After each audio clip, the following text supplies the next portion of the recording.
নমস্কার। আজকে পাঠ করতে চলেছি গোপাল ভাঁড়ের 3টি গল্প। সঙ্গে থাকুন। প্রথম গল্প, বাবু দোতলায়।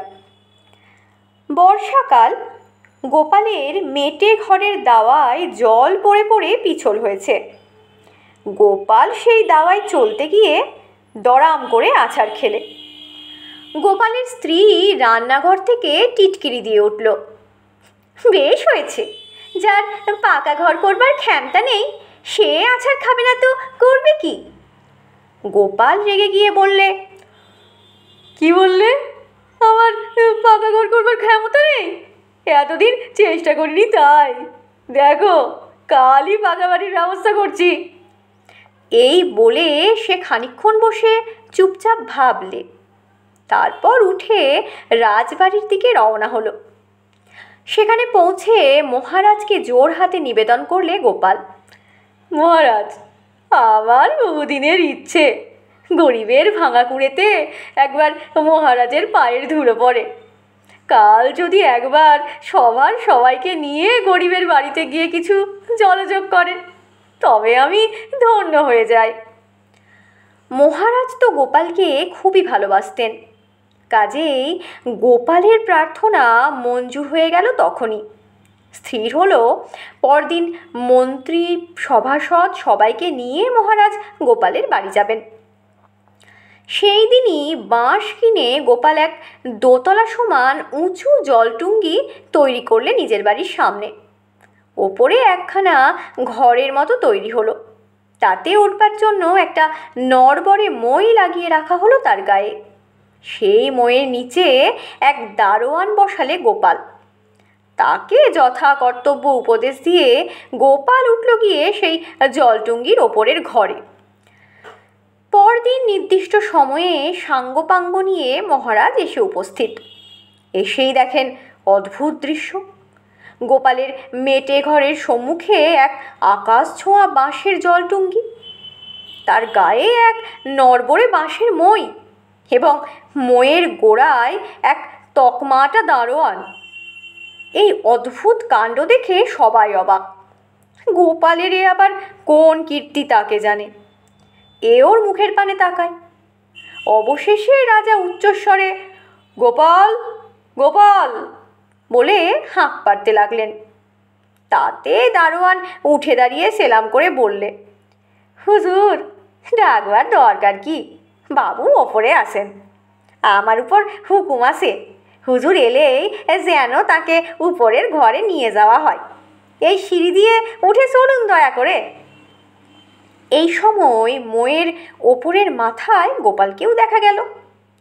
সে জলটুঙ্গির প্রান্তসীমায় দাঁড়িয়ে 2 হাত বাড়িয়ে সাদর অভ্যর্থনা জানাচ্ছে।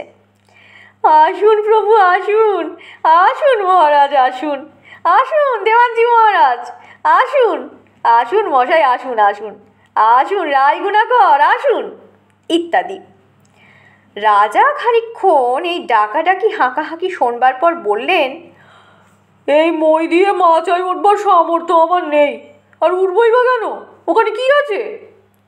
গোপাল দারুণ বিষণ্ণভাবের অভিনয় করে বললে, থাকবে আবার কি, আপনাদের বসবার জন্য ফরাস পাতা আছে, আর কি থাকবে? আপনাদের পাকা দোতলা বৈঠকখানা, আমার না হয় বাঁশের। এখানে উঠতে হয়তো একটু কষ্ট হবে, কিন্তু সে কষ্টটুকু স্বীকার না করলে এসে বসবেন কোথায়? নিচের ওই স্যাঁতসেঁতে মেটে ঘরের দাওয়ায় কেমন করে বসাবো আপনাদের? এতক্ষণে মহারাজের চৈতন্য হলো যে গোপাল কি বলতে চায়। তিনি হেসে বললেন, আচ্ছা আচ্ছা, তোমার পাকা বৈঠকখানা আমি করিয়ে দেব। এখন বাবু নেমে এসো তো, ওই মেটে ঘরের দাওয়াতেই একটা মাদুর পাতো। তোমার ওই মই বেয়ে আমি উঠতে পারবো না, তাতে যদি আমার রাজ্যপাট সবই যায় তো যাক। গোপাল তখন হাসতে হাসতে নেমে এসে মহারাজকে প্রণাম করলে এবং যথোচিত সমাদরে তাকে ও অন্যান্য অতিথিগণকে ঘরের ভিতর এনে বসালে। তারপর ফল মূল মিষ্টান্ন দিয়ে জলযোগও করালে প্রচুর পরিমাণে। মহারাজ সেইখানে বসেই দেওয়ানকে হুকুম করলেন, কাল সকাল থেকেই গোপালের দোতলা পাকা বাড়ি তৈরি শুরু করে দিন। রাজা চলে গেলে গোপাল স্ত্রীর দিকে তাকিয়ে মুচকি হেসে শুধু একবার গোফে তা দিলে। দ্বিতীয় গল্প, কত দাম মশাই? ইলিশ মাছের মরশুম, প্রত্যেকের হাতেই ইলিশ মাছ। ইলিশ মাছের কথা নিয়েই আলোচনা হচ্ছে। একজন বললে, মজা দেখুন, সবাই ইলিশ মাছ কিনছে, কিন্তু যার হাতে ইলিশ মাছ থাকুক অন্য সবাই তাকে ছেঁকে ধরবে। কত দাম মশাই, কত দাম মশাই? প্রতি পদে পদে দাম বলতে বলতে ঘেন্না ধরে যায় ইলিশ মাছের ওপর। এ কথায় সায় না দিয়ে পারলে না কেউ। সত্যি, একজনের হাতে ইলিশ মাছ দেখলে অন্য 10 জনের দাম জিজ্ঞাসা না করে পারে না। মানুষের এটা মজ্জাগত স্বভাব। রাজা এইসব কথা শুনে গোপালকে বললেন, গোপাল, তুমি পারো এমন কায়দা করতে যাতে তোমার হাতে ইলিশ মাছ দেখেও লোকে তোমায় দাম জিজ্ঞেস করবে না? গোপাল তখনই বললে, পারি বই কি? সবাই সে কথা হেসে উড়িয়ে দিলে। সবাই বললে, গোপাল এমন কায়দা কখনোই করতে পারবে না। রাজা তো বলেই বসলেন, বেশ, তুমি যদি সেরকমটা করতে পারো 50 টাকা পুরস্কার পাবে। গোপাল অমনি উঠে গঙ্গার ঘাটে রওনা হলো। ব্যাপার কি হয় দেখবার জন্য সভার আরও 2-4 জন লোক সঙ্গে গেলেন গোপালের। গোপাল ভালো দেখে একটা ইলিশ কিনে জেলেদের ডিঙি থেকে বেশি দাম দিয়ে কিনলে। তারপর সেটা এক হাতে ঝুলিয়ে নিয়ে অন্য হাতে পরনের কাপড়খানা খুলে ফেললে চট করে। তারপর সেই কাপড় মাথায় জড়িয়ে সম্পূর্ণ উলঙ্গ অবস্থায় সে রাজপথ বেয়ে এগিয়ে চলল ইলিশ হাতে রাজবাড়ির দিকে। লোকে মনে করলো এ একটা পাগল, কিন্তু পাগলের হাতে যে ইলিশ মাছ আছে সেটা কেউ খেয়াল করলে না, বা তার দামও কেউ জিজ্ঞেস করতে এলো না পাগলকে।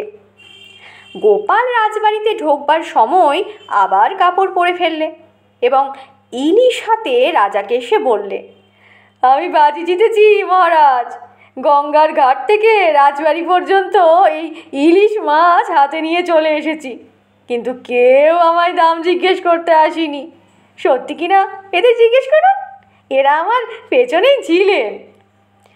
যারা ব্যাপার দেখবার জন্য সঙ্গে গিয়েছিলেন তারা স্বীকার করতে বাধ্য হলেন যে গোপাল সত্যি কথাই বলছে। তৃতীয় গল্প, বউ বনাম বেয়ান। গোপালের তখন যুবা বয়স। এক বাদলার দিনে যুবতী স্ত্রীকে দেখবার জন্যে তার মন ছটপট করে উঠল। স্ত্রী তখন পিত্রালয়ে। সে ওই বাদলাতেই 2 ক্রোশ পথ ভেঙে সন্ধ্যা নাগাদ শ্বশুরবাড়িতে উপস্থিত। অপ্রত্যাশিতভাবে জামাইকে পেয়ে শ্বশুরবাড়িতে খুব আনন্দ।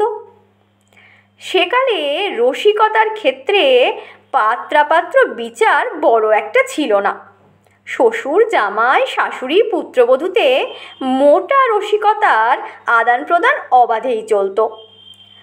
তা বাদলার দিনে হঠাৎ গোপালকে শ্বশুরবাড়িতে দেখে গোপালের শ্বশুর খুব খুশি হলো। তাই সে একটা পাল্টা রসিকতার প্রলোভন সংবরণ করতে পারলে না। সকলের সম্মুখেই জিজ্ঞেস করলে, আজকের মতন বাদলায় কি করতে ভালো লাগে বলো দেখি, কে বলতে পারে? গোপাল মুখ ফোড়ল, বলে উঠল, আজকের মতো বাদলায় শ্বশুর বাড়িতে গিয়ে বউয়ের সঙ্গে গল্প করতেই ভালো লাগে। ঠিক এই কথাটি শোনবার প্রত্যাশা করছিলেন শ্বশুর। সে অমনি বলে উঠল, কথাটা ঠিক, কিন্তু তার চাইতেও ভালো লাগে বেয়াই বাড়ি গিয়ে বেয়ানের সঙ্গে গল্প করতে। গোপাল অমনি দাঁড়িয়ে উঠে চাদর কাঁধে তুলে বললে, তাই নাকি? তা জানলে তো আমি না এসে আমার বাবাকে পাঠিয়ে দিতাম। তা এখনো বেশি রাত হয়নি, আমি গিয়ে আমার বাবাকে এখনই পাঠিয়ে দিচ্ছি। তিনি এসে তার বেয়ানের সঙ্গে গল্পগুজব আমোদ আহ্লাদ করুন বরং। শ্বশুরের মুখ ভোঁতা। এতক্ষণ শুনছিলেন গোপাল ভাঁড়ের তিনখানা গল্প। গল্পটির পাঠ আজকের মতো এখানেই শেষ হলো। ধন্যবাদ।